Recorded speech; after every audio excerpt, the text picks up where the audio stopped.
আমাদের উচিত দিনে কমপক্ষে 100 বার করে হলেও আলহামদুলিল্লাহ পড়া যাবে? যে কোনো অবস্থাতে আলহামদুলিল্লাহ। আলহামদুলিল্লাহ। ভাই কেমন আছেন? আলহামদুলিল্লাহ। ভাই পরিবার কেমন আছে? আলহামদুলিল্লাহ। ভাই চাকরি কেমন আছে, চলছে কেমন? আলহামদুলিল্লাহ। ব্যবসা কেমন? আলহামদুলিল্লাহ। এটা হচ্ছে সেই বান্দা নিদর্শন যার মনের মধ্যে আল্লাহর প্রতি ভক্তি শ্রদ্ধা আছে, যার মনের মধ্যে আল্লাহর নূর আছে। তার নিদর্শন হচ্ছে সে সব সময় শুকরিয়া আদায় করবে। একটা এক্সাম্পল দিচ্ছি, দেখেন ইব্রাহিম আলাইহিস সালাম ওই থাকতেন, আর এই যে এইখানে মক্কায় তার একজন স্ত্রী হাজারা আলাইহিস সালাম, ওইখানে একজন স্ত্রী সারা আলাইহিস সালাম। মনে আছে ঘটনা? আচ্ছা, তিনি আসলেন বাসায়, দরজায় নক করছেন যে বাসায় কে আছে? দরজার পিছন থেকে বলা হচ্ছে যে আমি। তিনি বলছেন ইসমাইল কোথায়? তখন আওয়াজ আসছে ইসমাইল শিকার করতে গেছে। তারপরে তাকে বলা হচ্ছে তোমরা কেমন আছো, স্বামী স্ত্রী তোমরা কেমন আছো? তো স্ত্রী জবাব দিচ্ছে আমরা ভালো নাই, আমাদের ঘরে অনেক অভাব, আমাদের অনেকের স্ত্রীর মতো। আছে না এরকম? সারা জীবন করে যাবেন, একটা কথাই শুনবেন শেষ বয়সে গিয়ে, জীবনে কিছুই পাইলাম না তোমার কাছে। নিজের মাথার ঘাম পায়ে ফেলে করতেই থাকবেন, করতেই থাকবেন, করতেই থাকবেন, করতেই থাকবেন, কিন্তু আপনি শুনতেই থাকবেন, শুনতেই থাকবেন, কিছুই করলাম না, কিছুই পাইলাম না, কিছুই পাইলাম না। অমুক ভাবি কত ভালো আছে, অমুক কত ভালো আছে, অমুকের এত আছে, অমুকের তত আছে। সুবহানাল্লাহ। এটা আমাদেরই দোষ। কারণ বিয়ে করার সময় যারা দিনদারিতা না দেখে শ্বশুরের সম্পত্তি দেখবেন, সৌন্দর্যকে বেশি প্রাধান্য দিবেন, নিজের হারাম প্রেমকে বেশি প্রাধান্য দিবেন, নিজের ওই বংশমর্যাদা ইত্যাদি ইত্যাদিকে বেশি প্রাধান্য দিবেন, তখন তো আফসোস করতেই হবে, কিছু করার নেই। এই জন্যই তো নবী সাল্লাল্লাহু আলাইহি ওয়াসাল্লাম বলেছেন যে দিনদার স্ত্রীদেরকে দেখে বিয়ে করো, যার মধ্যে দিনের বুঝ আছে, জ্ঞান আছে, একে দেখে বিয়ে করো। তবে এখানেও একটা বিষয় আপনাকে সতর্ক করতে চাই যে প্রত্যেকটা বোরখার পিছনেই সঠিক দিনদারিতা থাকে না। অতএব এটা দেখেও ধোঁকা খাওয়ার কিছু নাই। দিনদারিতা আল্লাহর সাথে বান্দার মনের ব্যাপার। দিনের বেসিক কিছু প্রশ্নের মাধ্যমে আপনি তার উত্তর পেতে পারেন, দিনের বেসিক কিছু বুঝ আচরণ দেখে আপনি তার উত্তর পেতে পারেন, তার তাকওয়া দেখে আপনি উত্তর পেতে পারেন। একজন আমিরুল মুমিনিন খলিফা, তিনি রাত্রেবেলা জনগণের অভাব অনটন দেখেন। একদিন দেখতে দেখতে রাতে ক্লান্ত হয়ে পড়লেন, একটা দেয়ালের আড়ালে তিনি দাঁড়িয়ে বিশ্রাম নিচ্ছেন, বসে পড়েছেন। দেয়ালের পিছন থেকে তিনি আওয়াজ শুনছেন, মা আর মেয়ে কথাবার্তা বলছে। মা বলছে দুধে পানি মিশাও, আর মেয়ে বলছে যে ইত্তাকিল্লাহ, হে মা আল্লাহকে ভয় করো। তার মা বলছে এখানে তো ওমর নাই, ওমরের প্রশাসন নাই, ভয়ের কি আছে, মিশাও, পানি মিশাও। তখন এই মেয়ে বলছে ওমর নাই তো কি হয়েছে, ওমর রব আল্লাহ তো জীবিত আছেন, তিনি দেখছেন। ওমর রাদিয়াল্লাহু আনহু পরের দিন ওই বাড়িটা মার্ক করে রাখলেন রাত্রেবেলা। পরের দিন তার ছেলেকে নিয়ে আসছেন এই বাসায়, এসে মেয়ে দেখাচ্ছেন, এই মেয়ে পছন্দ হয় কিনা দেখো। মেয়ে পছন্দ হয়ে গেছে। আমিরুল মুমিনিনের মানে রাষ্ট্রপ্রধানের ছেলের সাথে এই মেয়ের বিয়ে হয়ে গেল। দুধওয়ালি, দুধ ধোয়াচ্ছেন যেই মেয়ে, কি দেখে বিয়ে দিলেন? সৌন্দর্য দেখে? বংশমর্যাদা? শ্বশুরের টাকা? যৌতুক?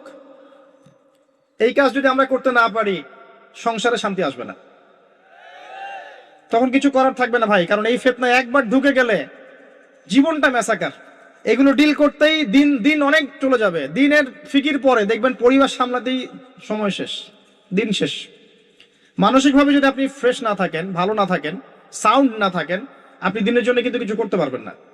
আর পরিবারে যদি নেককার স্ত্রী না থাকে, আপনি মানসিকভাবে ভালো থাকবেন না, ভালো থাকবেন না, এটা প্র্যাকটিক্যাল কথা।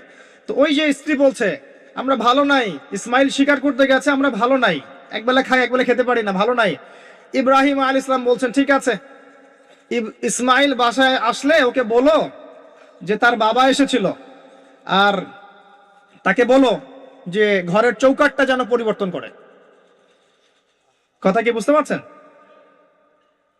ইসমাইল আলাইহিস সালাম আসলেন, একজন বৃদ্ধা লোক এসেছিল বাসায়, তোমার বাবা পরিচয় দিয়েছে। কি বলেছে? বলেছে যে ঘরের দরজা যেন পরিবর্তন করি। তখন তিনি বলছেন তুমি কি এমন বলেছিলে যে যার কারণে এই কথাটা বলেছে? তো তিনি বলছেন আমি বলেছি আমরা ভালো নাই, আমরা অভাবে আছি, তুমি শিকারে গেছো ইত্যাদি। তখন তিনি বলছেন তুমি ভুল করেছো, তিনি আমার বাবা ছিলেন, তিনি একজন নবী, তিনি ইনডাইরেক্টলি আমাকে বলেছেন আমি যেন তোমাকে তালাক দেই। এক কথায় তালাক হতে পারে?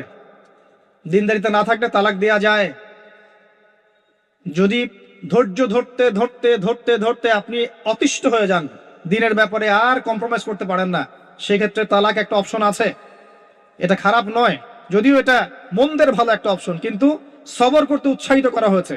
সবর করতে করতে করতে করতে যদি ভিতরটা পরিবর্তন না হয়, এরকম আল্লাহর প্রতি অকৃতজ্ঞ মানুষকে নিয়ে আপনি সারা জীবন চলতে পারবেন না। এবং দিনের পথে চলতে গিয়ে যারা প্রতিবন্ধকতা স্বীকার করে, তাদেরকে নিয়ে আপনি আল্লাহর পথে দাওয়াত এবং মুজাহাদার মেহনত করতে পারবেন না। এই জায়গায় গিয়ে অনেক সময় এক্সট্রিম ডিসিশন নিতে হতে পারে। এটা ইসলাম কিন্তু অপশন রেখেছে আপনার জন্য, আমি উৎসাহিত করছি না, অপশন রেখেছে। এরপরে আবার তিনি আসলেন অনেক বছর পর, এসে আবার নক করলেন যে আসসালামু আলাইকুম। ওয়ালাইকুম সালাম। ইসমাইল কোথায়? শিকার করতে গেছে। তোমরা কেমন আছো? আলহামদুলিল্লাহ, আমরা অনেক ভালো আছি। ঠিক আছে, ইসমাইল বাসায় আসলে তাকে বলো ঘরের চৌকাটটা যেন যত্ন করে আদর করে মহব্বত করে রাখে। কথা বুঝতে পারছেন? এবার ইসমাইল আলাইহিস সালাম আসলেন বাসায়, তার স্ত্রী জিজ্ঞাসা করছে, একজন বৃদ্ধা এসেছিলেন, তোমার বাবা পরিচয় দিয়েছেন, কি বলেছে? বলেছে আমি যেন ঘরের চৌকাটটা তুমি যেন অটুট রাখো, বহাল রাখো। তুমি কি বলেছো? আমি বলেছি আমরা অনেক ভালো আছি। তখন তিনি বলছেন আমার বাবা তোমাকে অনেক পছন্দ করেছেন এবং তোমাকে নিয়ে আমাকে সংসার করতে বলেছে। এই হলো অবস্থা। শুকরিয়া আদায় যারা করতে পারবে না, তাদেরকে নিয়ে চলা মুশকিল। লুকমান হাকিম, যাকে প্রজ্ঞা দেয়া হয়েছে, তাকেও আল্লাহ পাক আদেশ করছেন তুমি আল্লাহর শুকরিয়া আদায় করো। যে ব্যক্তি আল্লাহর শুকরিয়া আদায় করে, কৃতজ্ঞতা প্রকাশ করে, যে কোনো হালতেই বলতে পারে আল্লাহ আলহামদুলিল্লাহ আমি ভালো আছি। এবং আল্লাহ রাসূল সাল্লাল্লাহু আলাইহি ওয়াসাল্লাম বলেছেন কখনো উঁচু স্তরের লোকদের দিকে তাকাবে না। যার উঁচু বাড়ি আছে, তোমার চেয়ে উঁচু বাড়ি আছে, তোমার চেয়ে বড় গাড়ি আছে, তোমার চেয়ে বেশি টাকা আর্ন করে, ওদের দিকে দেখবে না, ওদের দিকে চোখ দিও না। বরং তোমার চেয়ে নিচে যারা আছে, দরিদ্র যারা, তোমার চেয়ে যারা দরিদ্র, ওদের দিকে তাকাও। তাহলে তুমি আল্লাহর নিয়ামতের শুকরিয়া আদায় করতে পারবে ইনশাআল্লাহ তাআলা। আমরা যদি হসপিটালে যাই, শুকরিয়া আদায় করতে পারবো না? যে যে হাজার হাজার মানুষ শুয়ে আছে, কারো ক্যান্সার, কারো ডায়াবেটিস, কারো অমুক, কারো তমুক, কারো অ্যাক্সিডেন্ট, কারো এইটা সেইটা, কারো ব্রেন টিউমার, কারো হার্টের সমস্যা, কত সমস্যা। কেউ হাঁটতে পারে না, কেউ বসতে পারে না, কেউ শুইতে পারে না, কেউ শুইলে ঘুমাতে পারে না। আমরা ভালো আছি না? আলহামদুলিল্লাহ, কৃতজ্ঞতা। যখন আপনি আপনার চেয়ে বিপন্ন কোনো মানুষকে দেখবেন, দেখে যদি এই দোয়াটা পড়েন আলহামদুলিল্লাহিল্লাযী আফানি মিম্মা ইবতালাকা বিহি ওয়া ফাদ্দালানি আলা কাসীরিম মিম্মান খালাকা তাফদীলা। আল্লাহর শুকরিয়া আদায় করছি যে আল্লাহ তোমাকে যে বিষয় দিয়ে পরীক্ষা করেছেন, আমাকে তার থেকে নিরাপদ রেখেছেন এবং হাজার মানুষের চাইতে আল্লাহ পাক আমাকে উত্তম জায়গায় রেখেছেন, ভালো রেখেছেন। এই দোয়াটা যে ব্যক্তি পড়বে, ওই বিপদ তাকে স্পর্শ করবে না ইনশাআল্লাহ। এভাবে আপনি আল্লাহর শুকরিয়া আদায় করতে পারেন। আর আল্লাহ পাকের শুকরিয়া আদায় করার সবচাইতে বড় নিদর্শন হচ্ছে আপনি আল্লাহর আদেশ নিষেধ মেনে চলছেন কিনা। যে ব্যক্তি আল্লাহর আদেশ এবং নিষেধকে মেনে চলছে, এ ব্যক্তি প্রকৃতপক্ষে আল্লাহ শুকরিয়া আদায় করছে, তাই নয় কি? খালি মুখে যদি বলি আমি আল্লাহ শুকরিয়া আদায় করি, নামাজ নাই, সওম নাই, যাকাত নাই, কিচ্ছু নাই, মুখে মুখে বলছি আমি আল্লাহকে অনেক ভালোবাসি, এই ভালোবাসার দাম আছে? আল্লাহ পাক কি বলেছেন? যে তোমরা যদি আল্লাহর ভালোবাসা পেতে চাও, কুল ইন কুনতুম তুহিব্বুনাল্লাহ ফাত্তাবিউনি, আমার অনুসরণ করো। কার অনুসরণ? মুহাম্মদ সাল্লাল্লাহু আলাইহি ওয়াসাল্লামের অনুসরণ করো, তার সুন্নাহ মাফিক জীবন করো। ইনশাআল্লাহ আল্লাহ পাক তোমাদেরকে মাফ করে দিবেন, আল্লাহও তোমাদেরকে ভালোবাসবেন ইনশাআল্লাহ। লুকমান আলাইহিস সালামকে আমি আলাইহিস সালাম বলছি এই অর্থে তার উপর শান্তি বর্ষিত হোক, এই অর্থে বলছি। এরপর পরের আয়াতে লুকমান আলাইহিস সালাম, লুকমান হাকিম, তিনি বলছেন ওয়াইজ ক্বালা লুকমান লিবনিহি, তার সাথে তার সন্তানের একটা কনভারসেশন হচ্ছে। এটা ভালো করে শোনেন, তার সাথে তার সন্তানের একটা কনভারসেশন হচ্ছে। তিনি তার সন্তানকে কিছু নসিহত করছেন, ওয়াজ করছেন। যেই নসিহতগুলো আল্লাহ পাকের কাছে এত ভালো লেগেছে, আল্লাহ পাক কুরআনুল কারীমের মতো কিতাবে সেটাকে নিয়ে এসেছেন। কিয়ামত পর্যন্ত এটা থাকবে ইনশাআল্লাহ। কিয়ামত পর্যন্ত একজন বাবা একজন ছেলের এই কনভারসেশন থাকবে ইনশাআল্লাহ। আমরা তো মনে করি সন্তানকে মানুষ করবে তার মা, এখানে আমরা দেখছি সন্তানকে নসিহত করছেন তার বাবা। আমরা ইউসুফ আলাইহিস সালামের ক্ষেত্রেও সেটাই দেখেছি, যে সন্তানকে নসিহত করছেন তার বাবা। আমরা কোরআন ঘাটলে দেখি যে বাবা সন্তানকে নসিহত করেন, মা নসিহত কম করেন। জি, ইব্রাহিম আলাইহিস সালাম কথা বলছেন তার সন্তানের সাথে, ইউসুফ আলাইহিস সালামের সাথে তার বাবা কথা বলছেন, লুকমান আলাইহিস সালামের সাথে তার সন্তান কথোপকথন হচ্ছে। তাহলে কোরআন দেখাচ্ছে বাপ কা বেটা, বাপ যেমন সন্তান তেমন। বাপ হবে সন্তানের রিয়েল গার্ডিয়ান, মা তাকে মানুষ করবে, ইলম প্রজ্ঞা বাস্তবতা শেখাবে কে? বাবা। আর আমাদের বাবারা এখন মানি মেকিং মেশিন, তারা খালি টাকা আর্ন করার মেশিন। সকাল 10টায় বেরাবে, আবার রাত 10টায় আসবে। সন্তানের সাথে বাবার কোনো মিল মহব্বত নাই, দেখাশোনাই নাই। এটা ঠিক নয়। সন্তানকে মানুষ করতে হবে বাবাকে, তাকে প্যারেন্টিং শেখাতে হবে। আমাদের বাবাদেরকে প্যারেন্টিং শেখাতে হবে, মাদেরকেও শেখাতে হবে। আসেন আমরা এখান থেকে দেখব কিভাবে তিনি তার সন্তানকে নসিহত করছেন। এই নসিহত শুধু সন্তানের জন্য নয়, প্রত্যেকটা মানুষের জন্যই। আমরা এই নসিহতগুলোর মধ্য দিয়ে আমাদের লেকচারের ইতি টানবো ইনশাআল্লাহ তাআলা। আসুন, ওয়াইজ ক্বাল লুকমান লিবনিহি, যখন লুকমান হাকিম তার সন্তানকে বলেছিলেন, কি বলেছেন? ইয়া বুনাই, আদর করে বলছেন, হে আমার সন্তান, বাবা শুনো, লা তুশরিক বিল্লাহ। প্রথম নসিহত কি? আল্লাহর সাথে শিরিক করো না। লা তুশরিক বিল্লাহ, আল্লাহর সাথে শিরিক করো না। আমরা আমাদের সন্তানকে প্রথম কি শিখাই? Humpty Dumpty sat on a wall. আমরা শিখাই Jack and Jill went up the hill. আমরা শিখেছি জ্যাক একটা ছেলের নাম, জিল একটা মেয়ের নাম, ওয়েন্ট আপ দ্য হিল আপনাদের পাহাড়ে চলে গেল, বান্দরবনের পাহাড়ের কোনায় চলে গেল একটা ছেলে একটা মেয়ে। তারপর কোনায় গিয়ে কি করলো সেটা আপনারাই বোঝেন। তা আমরা ছোটবেলা থেকে বাচ্চাকে শিখাই Jack and Jill went up the hill. কি বুঝলেন? প্রত্যেকটা ক্ষেত্রে সমস্যা। আপনি শরিয়াতে কি শিখাচ্ছেন? আমটি আপনি খাবেন পেরে? কার গাছের আম আপনি পেরে খাবেন? যাত্রার গাছের আম আপনি পেরে খাইতে পারবেন? শুরুতে অজগর আসছে তেরে, সন্তানকে ভয় দেখে, অজগর তেরে আসছে। ওই বাচ্চা অজগরের কি বোঝে? শরিয়তে অজগর আসছে তেরে, ভয়, আগে ভয় শেখানো হচ্ছে। শরিয়তে অজগর আসছে তেরে, ভয়, আপনি ভয় পাচ্ছেন, বাচ্চা ভয় পাচ্ছে, রাত্রে ঘুমের স্বপ্ন দেখবে অজগর তেরে আসছে। হ্যাঁ, আপনি বাচ্চার সাথে যে কথোপকথনগুলো করবেন রাত্রে, সেগুলো সে স্বপ্ন দেখতে পারে। শরিয়াতে আপনি শিখাচ্ছেন আমটি খাবো পরে, কার গাছের আম পেরে খাবেন? গাছ কি আপনার? যাত্রার গাছের আম পেরে খাবে? সে চুরি করা শিখলো সে। এই তো হচ্ছে এখানে শাব্দিকভাবে পরিবর্তন না আনতে পারলে, নৈতিকতা না ঢুকাতে পারলে সমস্যা তো। আর কালচার এভাবেই চলছে কেন? কেউ এগুলো নিয়ে মাথা ঘামায় না কেন? সুবহানাল্লাহ, বই পুস্তক এখন টোটালি চেঞ্জ হয়ে যায়, দিন দিন চেঞ্জ হচ্ছে। দেখবেন আগে আমরা অনেকগুলো নজরুলের কবিতা পড়তাম, কবিতা নাই, আস্তে আস্তে আস্তে আস্তে ভ্যানিশ। একটা ভিতর থেকে একটা আদর্শ আপনাকে ইনজেক্ট করা হচ্ছে। কোন আদর্শ সেটা আপনি খুঁজে বের করেন, এবং যে আদর্শটা রাখা উচিত সেটাকে আস্তে আস্তে মাইনাস করা হচ্ছে। কোনটা সেটা আপনি ভাবেন। সন্তানকে বাবা শেখাচ্ছে ইয়া বুনাই লা তুশরিক বিল্লাহ। কোন পরিবারে এই লুকমান আলাইহিস সালামের মতো পিতা সন্তানকে শেখায় ছোটবেলায়, বাবা আল্লাহর সাথে শিরিক করো না? এটা একটা জায়গায় সম্ভব, যারা ইসলামিক লাইনে পড়াশোনা করছেন, মাদ্রাসায় পড়াশোনা করছেন। আর এখানে আমরা এমন হয়ে তাকাই এদের দিকে যে এরা সমাজের সবচেয়ে নোংরা কিট নাকি, নাউযুবিল্লাহ। তো দেখেন, আমরা আরো শিখাই বাবা তোমাকে বড় হতে হবে, নিজের পায়ে দাঁড়াতে হবে, বৃদ্ধ বয়সে বাবাকে দেখতে হবে, মাকে দেখতে হবে, প্রতিষ্ঠিত হতে হবে। আগে আমরা বাচ্চাদেরকে এগুলো শিখাই। আর লুকমান হাকিম তার সন্তানকে শিখাচ্ছেন প্যারেন্টিং। দেখেন ইসলামিক প্যারেন্টিং, যে প্যারেন্টিংটা আল্লাহ পাক কবুল করেছেন, কোরআনে নাজিল করেছেন, কিয়ামত পর্যন্ত থাকবে ইনশাআল্লাহ। বাবা আল্লাহর সাথে শিরিক করো না। আগে সন্তানকে শেখান শিরিক কি জিনিস, তাওহীদ কি জিনিস। তখন বাবা সন্তান প্রশ্ন করবে বাবা শিরিক কি, তখন আপনি আস্তে আস্তে ওর বুঝ অনুযায়ী ওকে বলবেন। ওর বয়স যদি 5 বছর হয় একটা কথা বলবেন, 10 বছর হলে আরো বেশি বোঝাবেন, 15 হলে আরো বেশি বোঝাবেন। যখন ম্যাচুরিটি যেমন তেমনি বোঝাবেন। যদি ম্যাচুরিটি হয়ে যায় আপনি বোঝাবেন যে বাবা শোনো, শিরিক মোটামুটি 3 রকম হয়ে থাকে। মানুষ কথায় শিরিক করে, কাজে শিরিক করে, এবং মানুষ বিশ্বাসে শিরিক করে। যেমন কেউ যদি মনে করে বাবা যে আল্লাহ বলতে কেউ নাই, তাহলে শিরক হবে।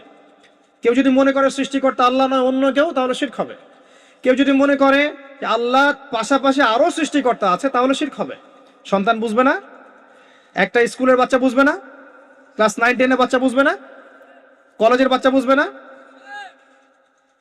একদম ছোট বাচ্চা কিছুই বোঝে না, ওকে বোঝানো যায় না আল্লাহ তোমাকে সৃষ্টি করেছেন, আল্লাহ ছাড়া কেউ নাই সৃষ্টিকর্তা। আল্লাহ তোমাকে সৃষ্টি করেছেন হয়তো বুঝবে না, আল্লাহ তোমাকে বানিয়েছেন ও বুঝবে না। আল্লাহ তোমাকে বানিয়েছেন, এই দেখো বাবা বাড়িটা আমরা বানিয়েছি, তোমার বাড়ি আমাদের বাড়ি আমরা বানিয়েছি, ও বুঝবে না? আল্লাহ তোমাকে বানিয়েছেন, তুমি মায়ের পেটে ছিলে, সেখান থেকে আল্লাহ তোমাকে দুনিয়ায় নিয়ে এসেছেন, বুঝবে না? বাচ্চাদের একটা ফিলোসফি থাকে, বাচ্চারা অনেক কিছু বোঝে, জানেন? বাচ্চারা অনেক কিছু বোঝে। একটা বাচ্চাকে আপনি বলেন প্যান্টটা খোলো তো, ও খুলবে না জীবনেও। একটা বাচ্চাকে বলেন এই তোমার প্যান্টটা খোলো, দেখি তুমি মুসলমানি করেছো কিনা। আমরা মজা করি নাই ছোটবেলায়? বাচ্চারা খুলতে চায় না, কারণ এই যে লজ্জাশীলতা আল্লাহ পাক দিয়ে তাকে পৃথিবীতে পাঠিয়েছেন। বাচ্চাদের ফিলোসফি আছে, এটা নিয়ে যারা বাচ্চাদেরকে নিয়ে পড়াশোনা করে, আপনার কোর্স করায়, ট্রেনিং দেয়, তাদেরকে জিজ্ঞাসা করেন। বাচ্চাদের সাথে শুদ্ধ ভাষায় কথা বলতে বলা হয়, বাচ্চাদের সাথে শুদ্ধ ভাষায় কথা বলতে বলা হয়, যাতে ওরা শুদ্ধ ভাষা শেখে। বাচ্চাদের সাথে বাচ্চাদের মতো আচরণ করতে নিষেধ করা হয় এখন, তাদের সাথে ম্যাচিউর আচরণ করতে উৎসাহিত করা হয়, তারা শিখবে বাস্তবতা কি জিনিস। বাচ্চাদেরকে বেশি বেশি খেলাধুলা করতে উৎসাহিত করা হয়, খেলার মধ্য দিয়ে নেতৃত্ব দেওয়ার গুণাবলী অর্জন হয়।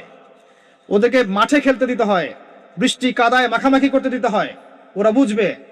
গায়ের সাথে যখন মাটি লাগবে, প্রকৃতির সাথে মিশবে, ওরা হৃদয়টা বড় হবে। দেখবেন মুহাম্মদ সাল্লাল্লাহু আলাইহি সাল্লামকে যখন তিনি জন্ম নিয়েছেন, প্রথম 4-5 বছর তাকে ওই আরবের বেদুইনদের কাছে রাখা হয়েছে।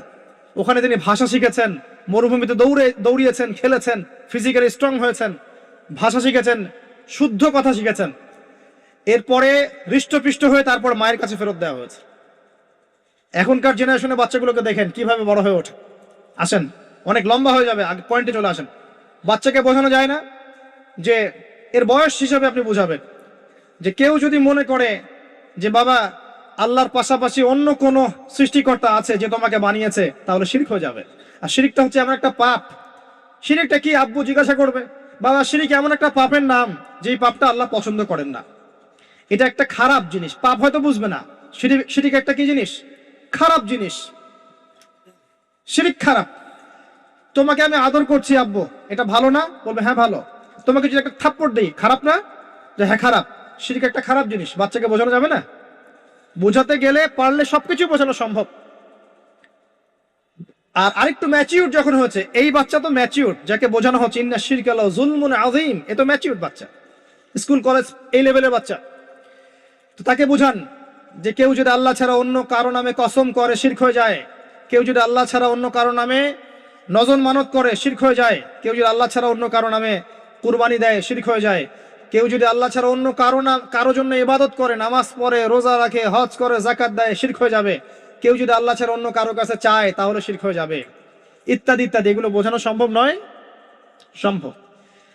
এতটুকু তো বলা যায় আল্লাহ থেকেই সবকিছু হয়, মানুষের কোনো ক্ষমতা নাই। বুঝবে না সে?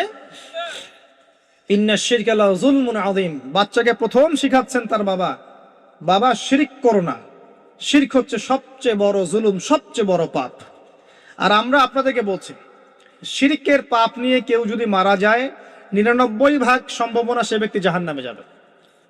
99% সম্ভাবনা। কেউ যদি শিরকের পাপ নিয়ে মারা যায়, 99% সম্ভাবনা হচ্ছে সে ব্যক্তি জাহান্নামে যাবে। কারণ আল্লাহ পাক শিরকের গুনাহ ছাড়া যে কোনো গুনাহ মাফ করতে পারেন, শিরকের গুনাহ আল্লাহ পাক মাফ করেন না। শিরক ছাড়া যে কোনো গুনাহ আল্লাহ যাকে ইচ্ছা মাফ করতে পারেন। আমরা কি শিরক করব? তাওহীদ শিখবেন। একটা বইয়ের নাম বলে দেই, পড়ে নিয়ে তাওহীদ শিখতে পারবেন। বইটার নাম কিতাবুত তাওহীদ। কি নাম? কিতাবুত তাওহীদ। এখানে শিরকের সমস্ত ক্লাসিফিকেশন দেয়া আছে। কি করলে, কি চিন্তা করলে, কি বললে, কি আমল করলে শিরক হবে, সব লেখা আছে। তাকদীরকে অস্বীকার করলে শিরক হয়ে যায়। আল্লাহ পাকের হালালকে কেউ হারাম করলেও শিরক হয়, হারামকে হালাল করলে শিরক হয়। এই যে এখন কিছু মানুষ বলছে মুহাম্মদ সাল্লাল্লাহু আলাইহি ওয়াসাল্লাম শেষ নবী নন, আরো নবী নাকি আসতে পারে। শিরক আর কুফর। কেউ বলছে যে ভাগ্য বলতে কিছু নাই, আমি নিজে যা করব তাই ভাগ্যে লেখা থাকবে, শিরক হয়ে যায়। এমনও বলছে মানুষ, এখন নতুন নতুন অনেক ফিতনা। এখন বলছে আমরা শুধু কোরআন মানি, হাদিস মানি না। আছে না? শিরক এবং কুফর। আসেন, এরপরে তার সন্তানকে তিনি কি বলছেন? আল্লাহ পাক এই কথাগুলো সবার জন্য নসিহত করছেন।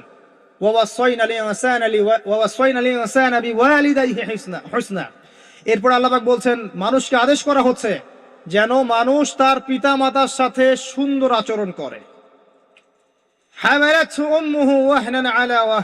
তার মা তাকে কষ্টের পর কষ্ট সহ্য করে গর্ভধারণ করেছে।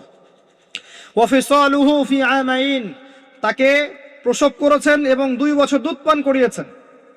আনিশকুরলি, মানুষকে আদেশ করা হচ্ছে যেন মানুষ আমার শুকরিয়া আদায় করে, আল্লাহ পাক বলছেন। ওয়ালি ওয়ালিদাই, এবং তার পিতামাতার শুকরিয়া আদায় করে। ওয়া ইলাইয়াল মাসির, আমার কাছেই ফিরে আসতে হবে। এই যে একটা আয়াতে কত শিক্ষা। সন্তানকে শেখানো হচ্ছে পিতামাতার সাথে ভালো আচরণ করো। সন্তানকে ছোটবেলা থেকে যদি শেখানো যায় যে পিতামাতা কি জিনিস, ওই সন্তানকে বড় হয়ে বৃদ্ধাশ্রমে বাবা মাকে পাঠাবে? ওই সন্তান পাঠাবে যাকে আপনি মানুষ করতে পারছেন না, সময় দিতে পারছেন না।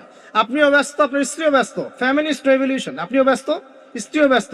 বাচ্চা মানুষ হচ্ছে ওই যে ডে কেয়ার সেন্টারে কাজের বুয়ার কাছে, তো কাজের বুয়ার আদর্শই সে বড় হবে। আমি আমার শিক্ষাকে যদি সন্তানের মধ্যে দেই, আমার সন্তান আমার মতো হবে, স্বাভাবিক। আমার শিক্ষা না পেয়ে যদি অন্য কারো শিক্ষা সে পায়, তাহলে তার মতো হতে পারে, এটাই স্বাভাবিক। আপনি আপনার জায়গা থেকে চেষ্টা করলেন, ভবিষ্যতে গিয়ে আমাদের অবর্তমানে সন্তান কোন পথে যাবে আমরা জানি না। জানি নূহ আলাইহিস সালামের সন্তান বিপদগামী হয় নাই? হয়েছে, এটা পরের ব্যাপার। আমরা তো আমার জায়গা থেকে চেষ্টা করব না? সন্তানকে শেখানো হচ্ছে পিতামাতার সাথে ভক্তি শ্রদ্ধা করে চলো, কারণ তোমার মা তোমাকে কষ্টের পর কষ্ট সহ্য করে জন্ম দিয়েছেন। মায়ের প্রসব বেদনার একটা মোমেন্ট, একটা সেকেন্ড আমরা শোধ করতে পারবো? মায়ের দুধের 1 ফোঁটা দুধের দাম শোধ করতে পারবো? আজকে সেই মাকে দেখেন বৃদ্ধাশ্রমে রেখে আসে, সেই মাকে দেখেন মার্ডার করছে সন্তান সম্পত্তির জন্য, করছে না? এগুলো কি নতুন কথা না? অহরহ হচ্ছে এগুলো এখন।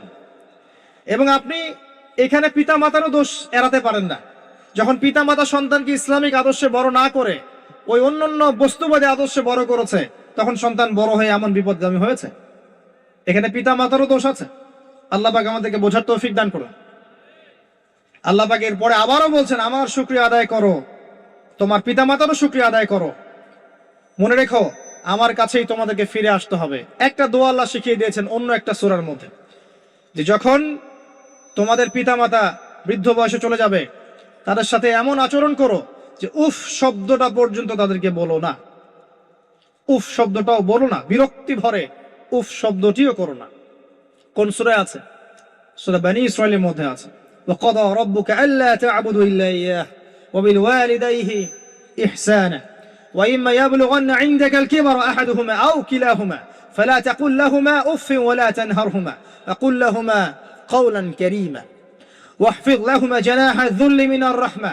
তাদের জন্য ভালোবাসার এই বাহু প্রশস্ত করে দাও। ওয়াকুর রব্বির হামহুমা কামা রব্বায়ানি সগীরা। আমরা এই দোয়াগুলো করব পিতামাতার জন্য। আল্লাহ পাক তৌফিক দান করুন।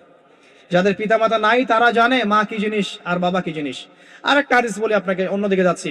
নবী সাল্লাল্লাহু আলাইহি ওয়াসাল্লাম বলেছেন, 3 ব্যক্তির জন্য ধ্বংস, তার মধ্যে এক ব্যক্তি হচ্ছে সেই ব্যক্তি যে ব্যক্তি রমজান মাসকে পেয়েছে, নিজের আমল করে গুনাহ মাফ করাতে পারে নাই। 2 নম্বর সেই ব্যক্তি যে ব্যক্তি বৃদ্ধ পিতামাতাকে পেয়েছে, দুজনের একজনকে পেয়েছে বা দুইজনকে পেয়েছে, তাদের খেদমত করে জান্নাত লাভ করতে পারে নাই। আর 3 নম্বর সেই ব্যক্তি যার সামনে নবীর নাম উচ্চারণ করা হয়, নাম শুনেও সে দরুদ পড়ে না, সাল্লাল্লাহু আলাইহি ওয়াসাল্লাম বলে না। এখানে আছে পিতামাতাকে পেয়েছেন, তাদের খেদমত করে জান্নাত লাভ করতে পারছি না, আমার জন্য ধ্বংস, বলুন নাউজুবিল্লাহ।